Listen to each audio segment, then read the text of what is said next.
Salut, ça en fait des vidéos en ce moment, hein. Bon, suite au dernier épisode de Roue Libre qui vous a bien plu, du moins qui a eu des bons retours parce qu'il n'y a pas énormément de vues, mais en même temps, vu le sujet, c'est normal, je me suis dit, tiens, tu vas continuer de revenir sur certains points abordés dans le dernier épisode de Saka, mais qu'on a un peu survolé. Et c'est vrai qu'on a très très peu parlé du Vissel Kobe, alors que le début de saison est quand même très très compliqué. Et vu que je suis quand même fan de cette équipe, je me suis dit, je vais revenir un peu dessus, un peu plus en détail. Donc, le Vissel Kobe, c'est vrai, depuis le début de saison, c'est compliqué. En championnat, on est sur 2 victoires pour 3 nuls et 3 défaites. Il y a aussi une élimination en Asian Champions League contre Gwangju. Et outre ces mauvais résultats, on se rend compte qu'il y a aussi beaucoup de difficultés offensives. La défense aussi, c'est pas irréprochable, même si ça reste quand même très très solide, hein, comme ce qu'on peut voir depuis 2023. Et cette équipe, elle a quand même vraiment ce problème-là du manque d'efficacité devant. Un manque d'efficacité qui rappelle un peu, je trouve, la saison 2023 sur certains mois, et peut-être aussi le début de saison 2024, bien que ça ait été rapidement corrigé.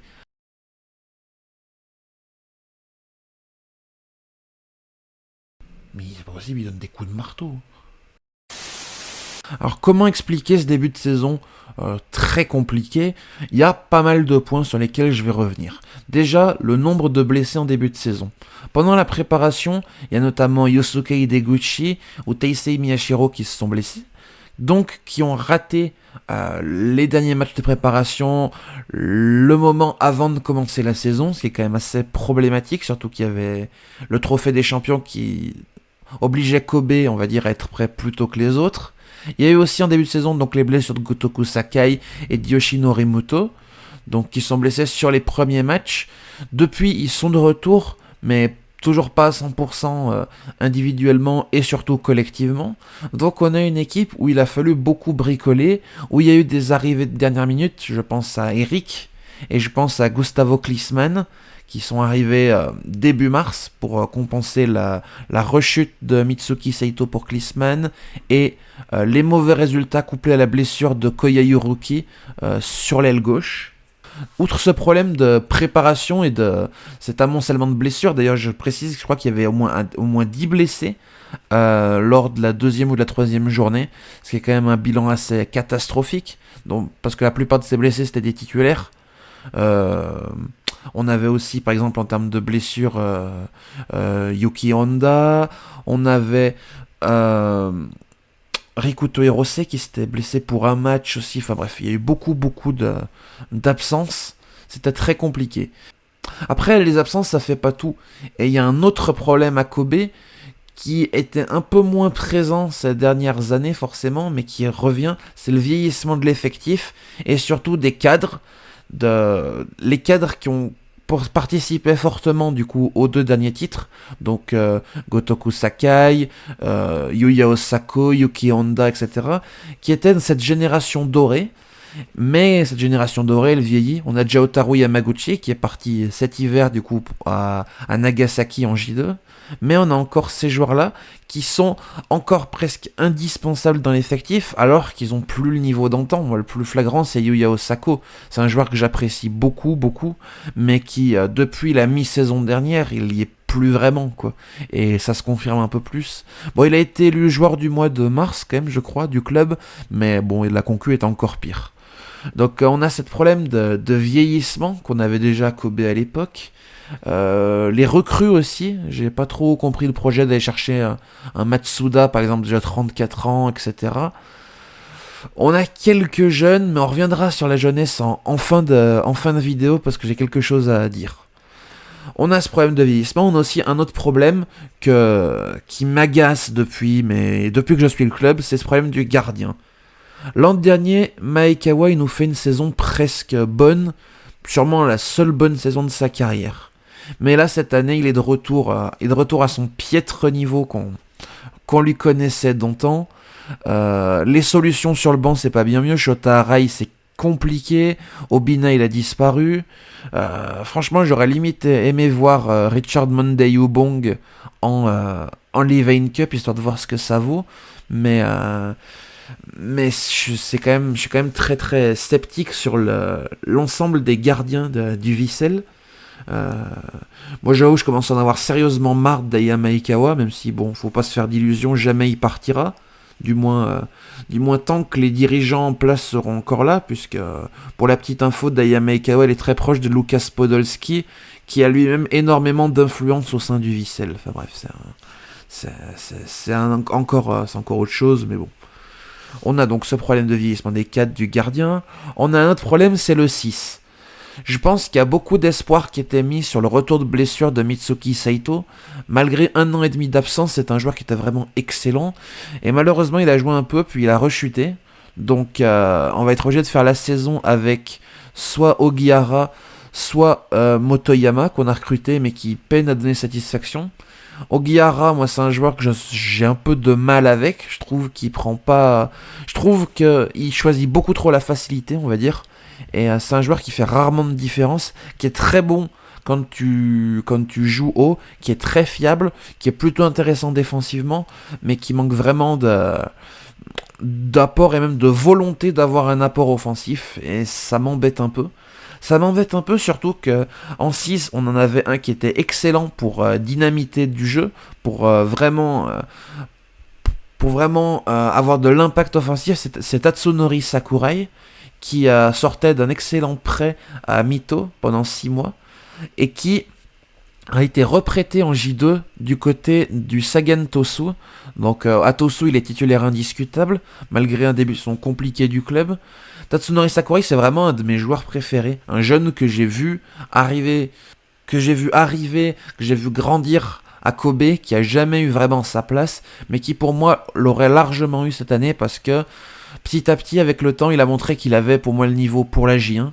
J'ai très peur que ça fasse comme pour Toya Izumi, c'est-à-dire qu'on le prête et qu'ensuite le club où il était prêté l'achète. Ça, j'ai très peur de ça, parce que c'est vraiment un joueur que j'aimerais voir évoluer avec le Vissel Kobe. On verra l'avenir, mais pour moi, il aurait vraiment pas fait de mal cette saison au numéro 6. Notamment dans les matchs où on doit jouer en transition, je pense au match contre Urawa, il aurait fait beaucoup de bien. On a également un autre problème à un autre poste, c'est celui du buteur. Osako, j'en parlais déjà tout à l'heure, pour moi cette saison il me convainc absolument pas. Il est pas trop aidé non plus par les autres, mais il a vraiment plus cette efficacité et cette capacité, on va dire, à se mettre en position de frappe par rapport à ce qu'il avait en 2023, où il était absolument énorme. Et le problème, c'est que Yuya Osako, comme Ogihara, il n'a pas vraiment de remplacement. Il a Daiju Sasaki, mais Daiju Sasaki, c'est un joueur qui est un peu trimballé à tous les postes, c'est sa spécificité, et qui en plus, depuis le début de saison, est pas particulièrement efficace non plus. Et sinon, la seule autre solution à Osako, c'est Nina Tominaga, un jeune qui est bon, mais qui pour moi n'a pas encore les épaules d'être titulaire en J1. Donc si on rajoute le problème de gardien, de 6, de buteur, le problème d'efficacité globale et aussi le vieillissement des cadres, on a une équipe qui, malgré qu'elle soit sur le papier très très forte, elle arrive en bout de course.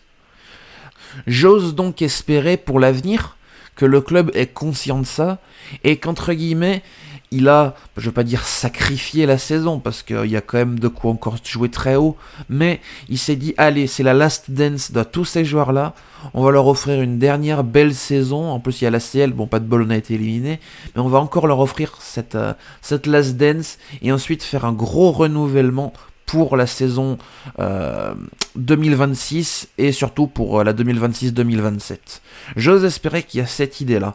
Auquel cas, je me satisferai en tant que fan personnellement d'une saison moins bonne cette année, ou tant pis, voilà, au moins on est content, on voit Osako une dernière fois, on voit du moins pas une dernière fois, pas qu'il parte, mais du moins qu'il soit plus indiscutable pour les saisons suivantes. Moi personnellement ça me dérangerait pas. Cependant, j'ai quand même peur d'une chose, c'est que le club retombe dans ces travers de l'époque et se dise non mais c'est bon, on changera pas grand chose l'an prochain, on fera juste quelques ajustements comme on faisait à l'époque, voilà, et ça passera alors que ça ne passera clairement pas. Donc ça, moi j'ai peur de ça. Est-ce que ça va se produire ou pas?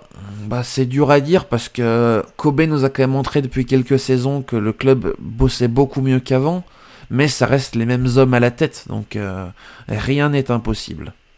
En tout cas, bref, ce qu'il faut pour moi, en tout cas, c'est un gros ménage l'an prochain. Je pense que cette année, il n'y aura pas de problème de relégation. Bon, on est 16e à l'heure actuelle, mais quand tous les joueurs sont de retour à 100%, pour moi, il y a largement les individualités pour aller plus haut. Et surtout vu le niveau de certaines équipes, je me fais pas trop de soucis. En plus, en termes de points, on est quand même qu'à 8 points, je crois, de la tête, ce qui est quand même assez fou. Donc, dans cette J1 à l'heure actuelle, tu enchaînes quelques victoires, tu peux remonter dans le top 5. Donc, rien n'est perdu.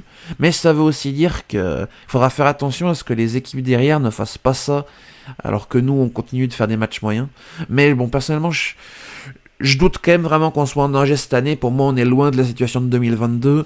J'ai vraiment confiance en Yoshida aussi. Pour moi, ces quelques mauvais résultats en début de saison, ça veut rien dire. Ça reste quand même un excellent coach qui saura s'adapter. C'est ce qu'il fait depuis son arrivée en 2022.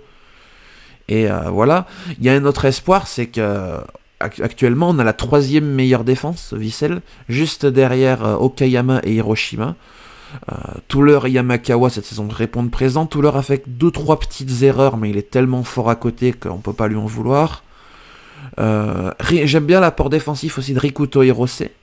J'espère qu'il va continuer d'enchaîner cette saison parce que c'est une très bonne alternative à Gotoku Sakai pour les prochaines années. Il a 29 ou 30 ans, Hirose, mais ça lui laisse encore 2-3 belles saisons minimum à venir, et c'est un joueur qui est très intéressant, qui a un très bon apport offensif, mais qui reste quand même très correct dans son apport défensif, donc c'est plutôt rassurant pour la suite du championnat, et voilà, donc je suis pas trop stressé.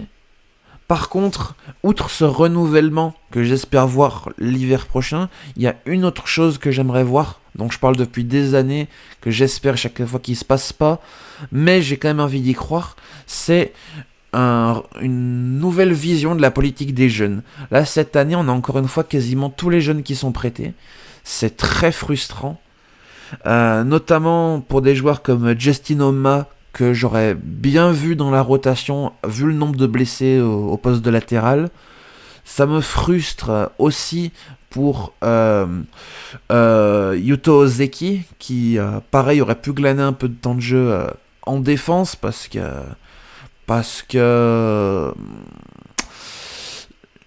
il y a de la concurrence, mais je trouve pas la concurrence à Touler et Yamakawa spécialement forte, même si Iwanami revient plutôt bien. Bref, c'est des joueurs que j'aurais aimé voir cette saison, plutôt que de les voir aller s'enterrer en J3. Et j'aimerais bien que l'an prochain, Kobe change cette stratégie à ce niveau-là.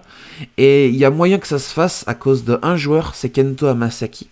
Un jeune de 17 ans qui joue beaucoup depuis le début de saison et qui apporte énormément de satisfaction. Notamment en J1 où sur ses entrées il faisait mieux que les titulaires. Et ça, Yoshida l'a très bien vu. Donc j'espère vraiment que ce joueur va faire prendre conscience au club de la qualité des jeunes qu'il a.